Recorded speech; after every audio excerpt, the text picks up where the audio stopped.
अब आप सबको जानकर ये हैरानी होगी कि साड़ी की रिटेल दुकान सिर्फ साड़ी रखने से नहीं चलती है कभी भी। उसके लिए रखना पड़ता है फॉल, अस्तर, ब्लाउज और पेटीकोट। अब आप में से बहुत सारे लोग ये सोच रहे होंगे कि ये तो कॉमन सी बात है भाई, तू नया क्या बता रहा है हमें।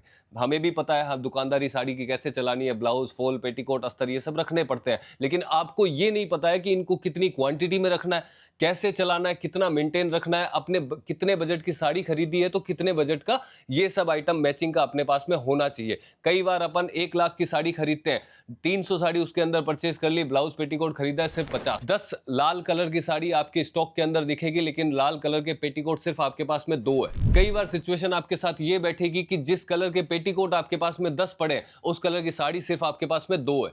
तो ये मैचिंग जब नहीं बैठती है तब अपना डेड स्टॉक भी बढ़ जाता है और ग्राहक भी संतुष्ट नहीं हो पाता है, क्योंकि अपने पास में पर्याप्त मात्रा में वो नहीं है। हालांकि अपने बजट भी डाला, उतना खरीदा भी, अपन ने भी खरीदा, लेकिन अपने को नई आइडिया कि मैनेज कैसे करना है, कितना खरीदना है। तो पूरा वीडियो इसके बारे में होने वाला है। कॉमन टॉपिक ये है कि ये रखना चाहिए। 2 टाइप के लोग होते हैं, एक जो ये मेंटेन करते हैं, जिनको पता होता है कि मैचिंग आइटम के बिना दुकानदारी नहीं चलती है, और दूसरे जो होते हैं जो इनको इंपॉर्टेंस नहीं देते हैं कि यार मेरा 10, 15, 20 हजार का बजट में मैं ज्यादा साड़ी खरीदूंगा, इनके पीछे क्यों इंपॉर्टेंस दूं। अब सबसे पहले बात कर लेते हैं कि जब आप साड़ी की नई दुकानदारी चालू करते हो और अपन एक अमाउंट लेके चलते हैं 1 लाख रुपया, अगर आप 1 लाख रुपया बजट डालते हो, दुकान चालू करते हो या घर से चालू करते हो, साड़ी परचेज करिए, तो 10 से 15% आपका होना चाहिए जो आप मैचिंग आइटम के अंदर इन्वेस्ट करोगे, यानी कि ब्लाउज, पेटीकोट, फॉल, अस्तर, साड़ी से रिलेटेड छोटी छोटी जो चीजें होती है उनके अंदर करोगे। 10, 12, 15 हजार का आइटम बहुत सारा आ जाता है, क्योंकि इसके अंदर पेटीकोट जो होता है वो सबसे हैवी होता है, जो 60 रुपए, 70 रुपए, 80 रुपए, 100 रुपए तक के भी आप परचेज कर सकते हो। उनको बेचने का अलग अलग सिस्टम रहता है। इसी वीडियो के अंदर बेचना कैसे इन सब आइटमों को वो भी बता दूंगा। आपका कस्टमर आपको छोड़ के कभी नहीं जाएगा फिर, जिन रेटों से मैं बताऊंगा बेचने के लिए आपको। अब दूसरी चीज होती है जो फॉल आता है। फॉल 10 रुपए, 12 रुपए, 13 रुपए, बहुत अच्छी क्वालिटी मेंटेन हो जाती है, तो इसमें ज्यादा बजट नहीं गया अपना। तीसरी आती है ब्लाउज पीस, जो नॉर्मल कॉटन के ब्लाउज पीस चलते हैं, जो 80 सेंटीमीटर या 1 मीटर का आता है, जो भी आपको चाहिए वो अवेलेबल रहता है। तो उसमें रेट लगते हैं 20 रुपए, 25 रुपए, 30 रुपए, 15 रुपए भी आता है और 35-40 तक भी आता है। क्वालिटी के ऊपर वो डिपेंड करता है, तो इसमें भी अपना ज्यादा बजट नहीं जाएगा। और चौथी चीज आती है अस्तर, जो कि 12 रुपए, 15 रुपए, 20 रुपए, 25 रुपए, ब्लाउज वाली रेंज के कैटेगरी के अंदर वो भी अवेलेबल मिल जाता है। तो इसके अंदर भी अपना ज्यादा बजट नहीं जाता है। अब सपोज कर लो आपके आपने 10 रुपए का फॉल खरीदा है और 100 पीस उसके खरीदे हैं, कितना अमाउंट हुआ? 1000 रुपए मात्र। तो इन चीजों के अंदर आपका लंबा चौड़ा बजट नहीं जाता है। इसीलिए मैंने बोला कि 10-12%, 15% तक आप इसमें इन्वेस्ट कीजिए,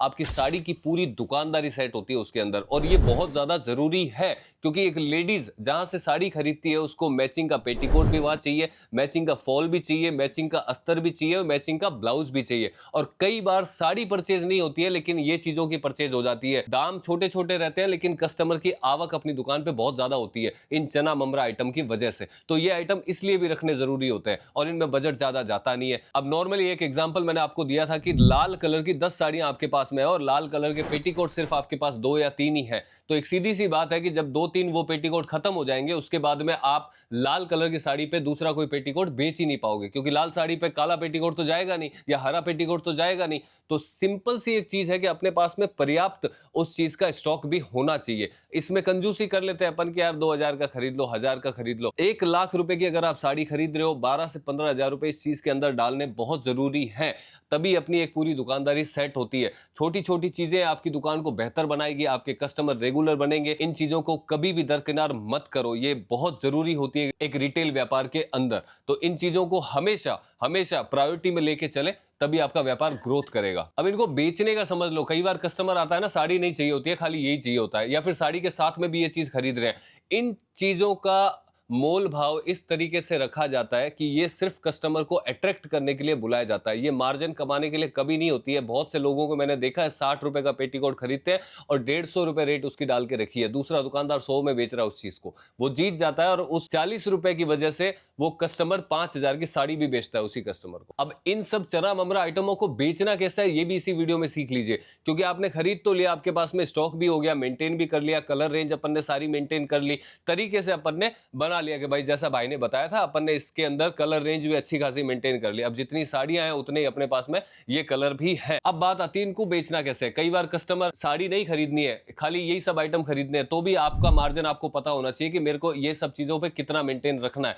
कई बार साड़ी खरीदनी है, उसके साथ में ये भी खरीदना है, और ये ऐसी चीजें होती है जो आपकी दुकानदारी को ऊपर या नीचे दोनों साइड ले जा सकती है। एक दुकानदार आपके पास में बैठा हुआ है, कई कई लोगों को जैसे मैं देखता हूं ना, 60 रुपए का ब्लाउज खरीदते हैं, उस पर बेचने की रेट लगा रखी है 150 रुपए, ठीक है। और एक पड़ोसी दुकानदार है, उसके पास में बैठा 60 रुपए का खरीदा है, 70 रुपए खरीदा है और 100 रुपए लगा रखी है उस पर, 30 रुपए 40 रुपए मार्जिन लगा के उसको सेल कर दिया। कई कई बार 80 रुपए का पेटीकोट खरीदा और 100 में ही सेल कर रहे हैं। रीजन खाली ये कि मेरे को उस पेटीकोट पे कमाना नहीं है यार, 10-20 भले उस पर कम आ जाए मेरे पास चलेगा, क्योंकि मैं उसी कस्टमर को 3000 की, 2000 की, 5000 की साड़ी भी सेल करूंगा। ये मेंटेलिटी डेवलप ही नहीं हो पाती कस्टमर्स के, अपने जो दुकानदार होते हैं छोटे लेवल के। अब भाई आप जब ये चीज कर रहे हो, आपने उसमें क्या हो जाएगा अगर 50 रुपए एक्स्ट्रा कमा लिया और उसकी वजह से पड़ोसी दुकानदार की रेट अगर उन कस्टमर को याद में रही, कि दिमाग में रहती है इन सब छोटी छोटी, क्योंकि ब्लाउज की, फॉल की, अस्तर की, इनकी रेटें फिक्स रहती है और लेडीज कभी भूलती नहीं है वो चीज, है ना। तो वहां पे अगर अपन ने 2-5 रुपए एक्स्ट्रा कमाने के चक्कर में अपना मार्जिन ज्यादा लगाया, तो आप साड़ी नहीं बेच पाओगे, क्योंकि असल काम आपका साड़ी का है ना कि ब्लाउज, पेटीकोट, फॉल, अस्तर इनका।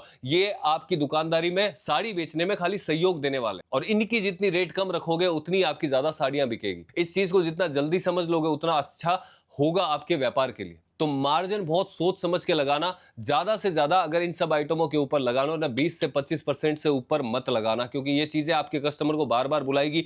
इनकी रेट अगर पड़ोसी दुकानदार से कम हुई तो आपकी साड़ी की भले 150 रुपए ज्यादा भी होगी ना, तो भी आपका कस्टमर आपको दे के जाएगा और आप पे भरोसा करके लेके जाएगा, क्योंकि चीज आप भी वही बेच रहे हो जो आपका पड़ोसी दुकानदार बेच रहा है। लेकिन ट्रस्ट यहां से बनता है, वो ट्रस्ट बनाना जरूरी होता है। ये बहुत से दुकानदार, जो छोटे दुकानदार जो नया नया चालू करते हैं, कम बजट के अंदर चालू करते हैं, उनको ये ट्रिक ही नहीं पता होती है यार कि कैसे मैनेज करना है। उसी वजह से बेचारे मात खा जाते हैं, नहीं चल पाते। तो ये चीजों पे ध्यान देने की बहुत ज्यादा जरूरत है। इनको मेंटेन भी ऐसे ही करो जैसा पूरे वीडियो के अंदर मैंने बताया कि आपके 12-15% तक ये सब आइटम होना चाहिए, कलर रेंज अच्छी होनी चाहिए। दुकानदार को बोलो जहां से परचेस कर रहे हो, जो रेगुलर कलर होते हैं ना, जैसे साड़ियों के अंदर 8 से 10 कलर ज्यादा चलते हैं, है ना, जैसे रेड हो गया, मरून हो गया, ग्रीन हो गया, येलो हो गया, पिंक हो गया, गाजरी हो गया, ब्लू हो गया, ये इस टाइप के, ऑरेंज, केसरी, ये सब कलर ज्यादा चलते हैं। भाई स्काई ब्लू वगैरह जो भी कलर आते हैं ये ज्यादा चलते हैं, 10-12 कलर। तो पेटीकोट की क्वांटिटी भी 10-12 कलर की आपके पास ज्यादा होंगी। दुकानदार को बोलो, वो करके देगा ये सेम चीज आपको। वो आपको जो रेगुलर कलर है, जो ज्यादा चलने वाले कलर है, उनके अंदर क्वांटिटी थोड़ी ज्यादा देगा।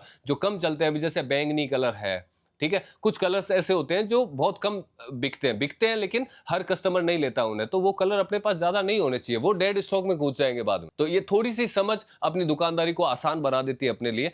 ये चीज करना ही करना है अपने को। बोलो दुकानदार से, एक जेन्युइन दुकानदार आपको ये चीजें बताएगा भी और आपको वैसा माल बना के देगा भी। तो इन सब चीजों का ध्यान रखो, थोड़ा सा साड़ी का व्यापार आपका आसान हो जाएगा और कोई भी आपको रोक नहीं पाएगा। आपके कस्टमर के सामने आपकी इमेज अच्छी बनेगी, प्लस जो कस्टमर को चाहिए वो चीज प्रॉपर आप उनको दे पाओगे। जब भी वो आएगा तब आप उसको दे पाओगे, क्योंकि आपके पास में पर्याप्त स्टॉक है हर चीज का। कम बजट के अंदर भी अपन ने पूरा मैनेज कर लिया। तो ये सीखने वाली चीजें हैं, इनके ऊपर गौर करेंगे तो व्यापार अपना एक अच्छी दिशा में जाएगा। और जिस ग्रोथ की अपन नजर से देख रहे हैं कि भाई इतना मेरा व्यापार ग्रोथ होना चाहिए, वो वाकई में ग्रोथ करेगा। चलिए, ये छोटा सा वीडियो था लेकिन समझने लायक था। और जब भी आप साड़ी का व्यापार स्टार्ट करते हैं, थोड़ा सा माइंड इसी टाइप का सेट करके करें और वो आपके व्यापार को आसान बना देगा। चलिए, मिलते हैं अगले वीडियो में, तब तक आप सब ध्यान रखिए अपना।